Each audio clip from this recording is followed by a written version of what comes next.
Hey guys, it's Claudia again, and welcome to a Workshop Wednesday featuring paper marbling art. Paper marbling is basically a type of art where a type of ink sits on a type of medium. For instance, here we have the food coloring sitting on top of the shaving cream, and it stays at the surface instead of sinking so that paper can be applied just like this, and the ink transfers directly to the paper to form a type of print. Marbling art is very much influenced by suminagashi, which is traditional Japanese paper marbling, and ebru, which dates all the way back to the Ottoman Empire. These two types of paper marbling use a type of water or oil and ink that sets on top, and that they both feature intricate patterns used to decorate papers such as the inside of books and important documents. So we will be doing a similar thing with shaving cream today. Supplies include paper cardstock, a shallow dish, toothpicks, popsicle sticks, shaving cream, a rag, and gloves, which are optional, but do know that the food coloring will stain your fingers. I am working with different types of paper here. I just wanted to experiment. The toothpicks and popsicle sticks will be your tools for spreading the ink. So you will need lots of those depending on how much of the artwork you want to make.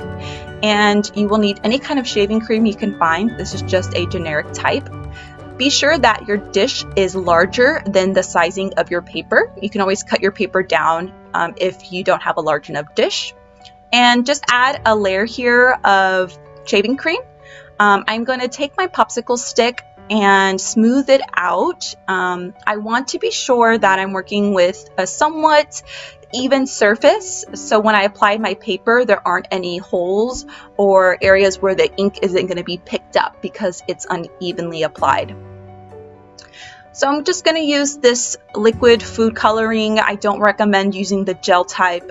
This type is just going to be the best because you want it to be thin enough to spread with the toothpick. I'm just going to add a liberal amount here. Yellow is my favorite color, so I'm just going to start with that. You can have a color scheme in mind, but be sure you know that the color that you apply first is going to be the background of the print that you will end up with. So if I wanted more green to be towards the foreground of the print, I'm going to add that color last. And I'm just taking my popsicle stick here and spreading the ink around. I actually should have used a toothpick because the popsicle stick made some deep impressions in the shaving cream and my print didn't turn out the way I wanted it to, but that's okay. You can learn from my mistake. So I wanted to play with layering the colors one on top of the other, and this kind of didn't work as well as I thought it would. I think traditionally if I were using some type of oil paint or acrylic paint, those layers would look better. But with the shaving cream and food coloring, it's just going to blend the colors together to make a purple.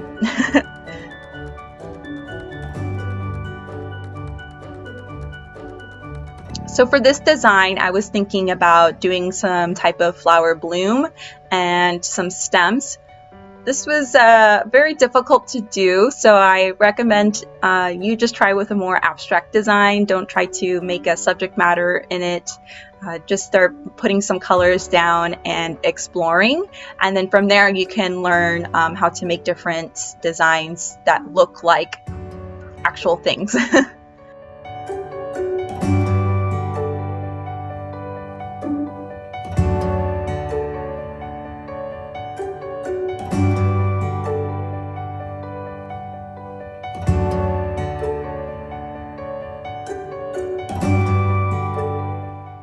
Okay, so now I'm going to take my piece of paper and gently, very gently, push it onto the shaving cream. And I just want to make sure that every part of the paper is on the shaving cream where the color is, so it'll pick up.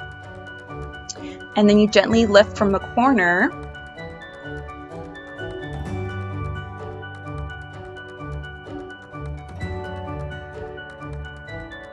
you will need to take your popsicle stick and shave off the excess cream, so that way you can get the actual image. That one didn't turn out very well, so what I'm going to do is I'm just going to start over and show you the actual process again.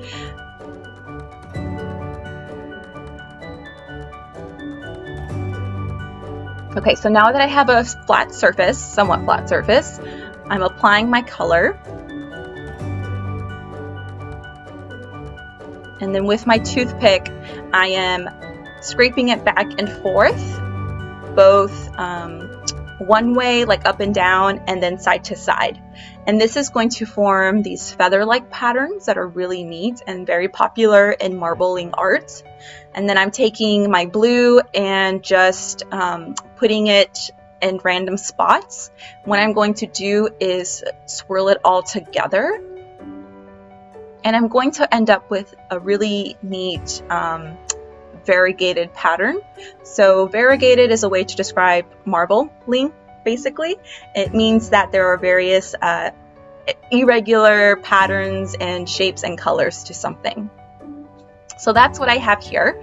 I'm going to place my paper on top and just gently press down to make sure that it's applied evenly. Lift from the corner and then scrape off that extra shaving cream.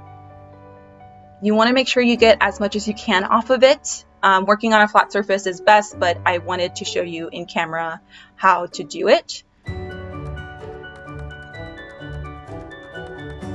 And this is messy, as you can see. Having the rags nearby to wipe your hands is really good. And this is what it looks like right now. I am going to set it aside to dry, but I wanted to show you up close. So I'm going to add a fresh layer of shaving cream on top of what I already have and make sure that I even it out. And then do the same thing. I'm going to apply some food coloring, make some kind of interesting pattern that I like. Traditional marbling art features a tool called a comb. I mimicked that by using 3 toothpicks here and used it to drag the ink to make a more uniform pattern. This is how it turned out. Super lovely. Unfortunately, the paper that I used was handmade paper and it had an uneven surface, so the print didn't transfer as nicely as I had hoped. If you just stick to even, non-glossy cardstock, you'll be fine. But I did want to experiment a bit. So once you take the paper off, remember to scrape off the excess and then let it to dry to the side. So this is what I ended up with. You can see that it did smudge a bit in some areas. And at this point, I just wanted to play with getting something that looked a little bit more marbled and less patterned. So I just took my finger in and started swirling around and came up with some interesting things. And these are all of the works once they dried. I really love how they came out. With your finished marbled art, you can do a couple of projects. For project 1, we will make a sketchbook and use the marble art as the cover of the sketchbook. You're going to need cardstock and some computer paper, all cut to size. You will also need embroidery thread and a needle and a glue stick. So I'm just cutting some thread and putting it through the eye of my needle, setting it to the side. I am now going to fold the cover in half.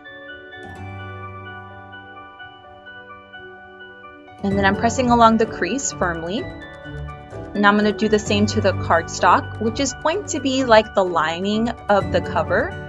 It's just going to add some durability to the cover, so I can take it around with me and I don't have to worry about it tearing. I'm going to glue one side of it first and make sure that it lines up with the fold. And once it's lined up, I'm going to glue the other side to the artwork. Now with my computer paper, I'm folding it in half as well, and you just want a couple of sheets.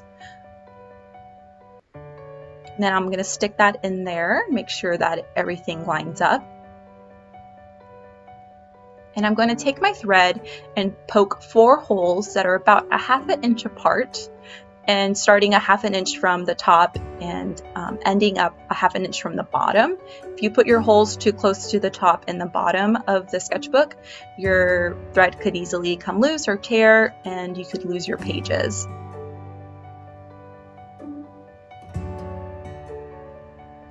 Now I'm just going to start threading using a back stitch to skip the one hole and then go back to it, so that both sides end up being covered with the thread, both the inside of the sketchbook and the outside of it. And you can look up how to thread sketchbooks or books in general, how to do that binding.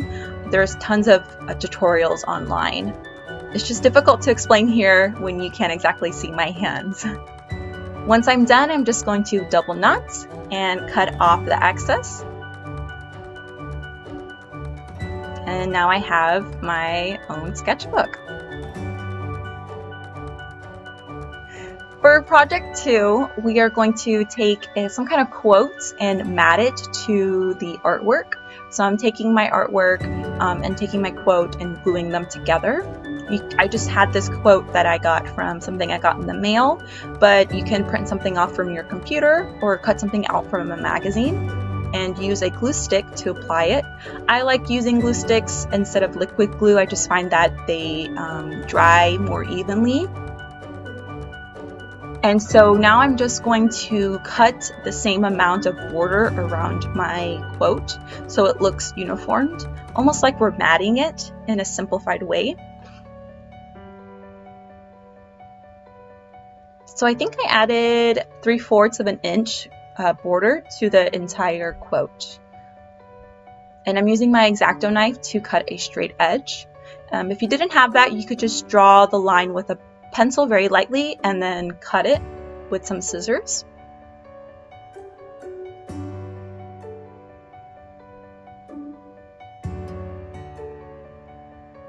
So you do this for all 4 sides, and then you should be done. And here is my finished quote. Now I can hang it up on my wall. For project 3, I'm going to use the handmade paper that had a tear in it. The paper, like I had said, is kind of uneven because it is handmade, so it wasn't the best to use, but I didn't want to just throw it away. I had an idea of making a hanging note with it. So I'm folding my paper in half, and I trimmed off the parts that had the holes on them. And with my pencil, I am drawing the heart, half of a heart.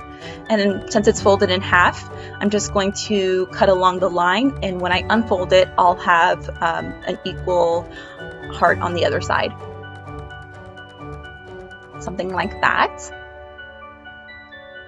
With some hemp string, I'm going to add a little hanging thing to it. Using my scissors, I'm punching a hole, and then I'm going to thread my yarn through it and tie it at the top together.